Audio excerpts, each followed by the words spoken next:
Welcome back sa ating channel.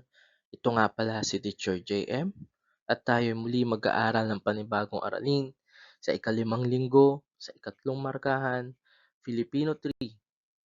Ang ating pag-aaralan ay ang pagbibigay ng pangunahing kaisipan.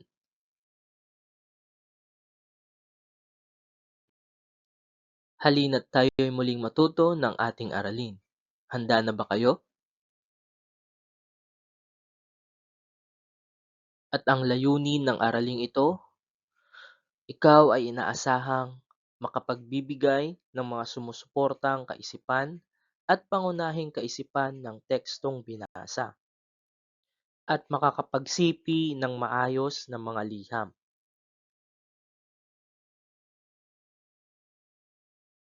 Ang pangunahing kaisipan ay ang mensahe na napapaloob sa larawan o sa isang sanaysay.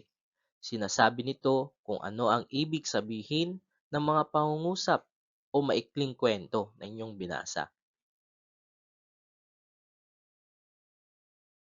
Ating tignan ang larawan. Matutukoy mo ba ang pangunahing kaisipan na pinapakita nito?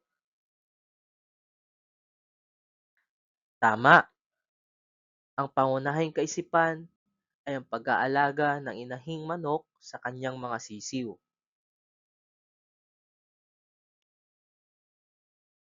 Narito ang ilan sa mga paraan kung paano matutukoy ang mga idea. Sumusuporta man ito o pangunahin. Ang una ay ang paglalahad. Ito ay isang paraan ng mga pagpapahayag na naglalayong linawin ang isang idea o konsepto, bagay o kaisipan na lubos na maunawaan ng nakikinig o bumabasa.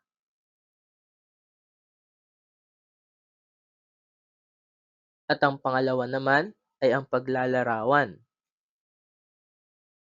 Ang tao ay likas na kabahagi ng kanyang paligid. Ang pamamaraang ito ay kadalasang nakabatay sa pandama ng tao, sa paningin, pang-amoy, panlasa, pandama, at ang pandinig. Maaari ring pakiramdam ang binabasa. Paano ito nakakaapekto sa iyong nararamdaman? Naghatid ba ito ng tuwa, lungkot, galit at iba pa?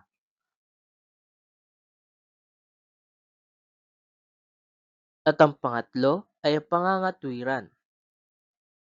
Kailangan nating kilalanin na kung tayo ay tumutukoy sa pangunahin o sumusuportang idea ng isang akda o sulatin, laging kailangan na may sapat tayong ebidensya o katibayan.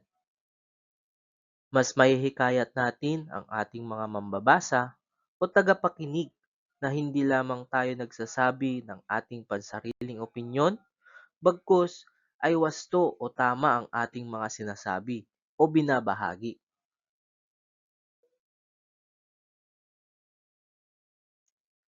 Subukan natin ibigay ang mga pangunahing kaisipan ng bawat salaysay na ating babasahin.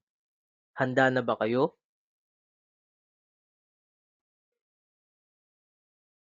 Pumunta kami ni nanay sa palengke nang makita ko ang laruang robot na binebenta ng matanda. Bigla ko tuloy naalala ang aking kaibigan, si Jonas. Kumusta na kaya siya? Naalala ko 3 buwan na rin ang nakalipas simula nang lumipat sila ng bahay. Maayos kaya siya? Roon sa nilipatan nila? Mabait pa naman si Jonas. Pinapahiram pa niya ako palagi ng laruan niyang robot. Sana makita ko ulit ang kaibigan kong iyon.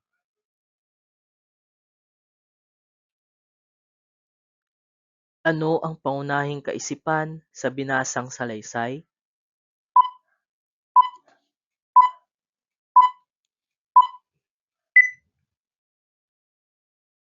Tama, ang pangunahing kaisipan sa salaysay ay tungkol sa kaibigan niyang si Jonas. At ito ay halimbawa ng paglalahad.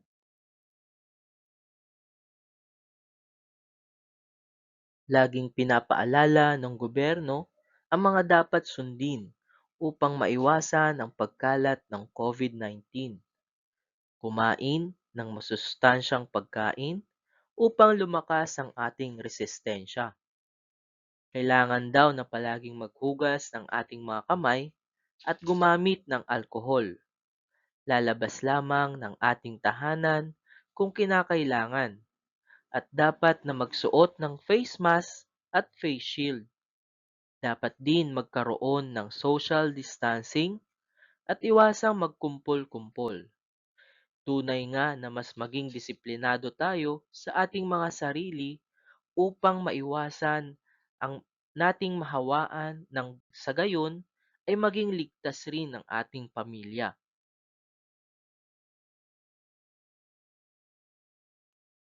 Ano ang pangunahing kaisipan sa binasang salaysay?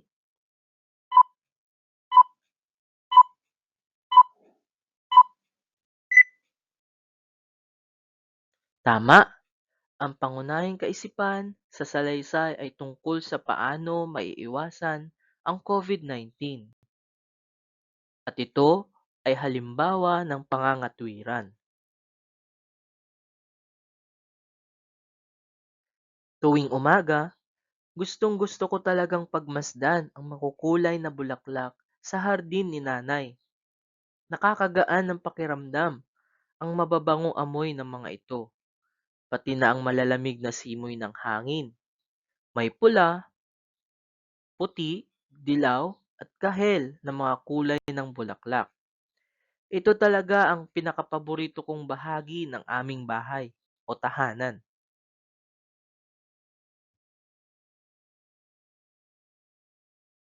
Ano ang pangunahing kaisipan sa binasang salaysay?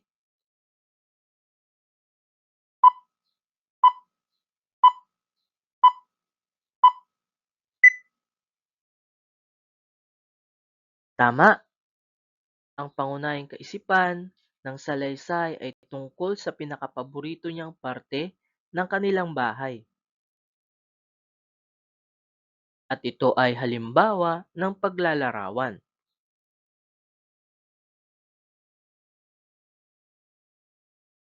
Maraming salamat sa inyong pakikinig at sana ay marami kayong natutunan sa ating aralin ngayong umaga. Muli, ako nga pala si Teacher JM at kita-kit sa susunod nating mga aralin. Huwag kalimutang mag-subscribe, like, at comment sa ating YouTube channel.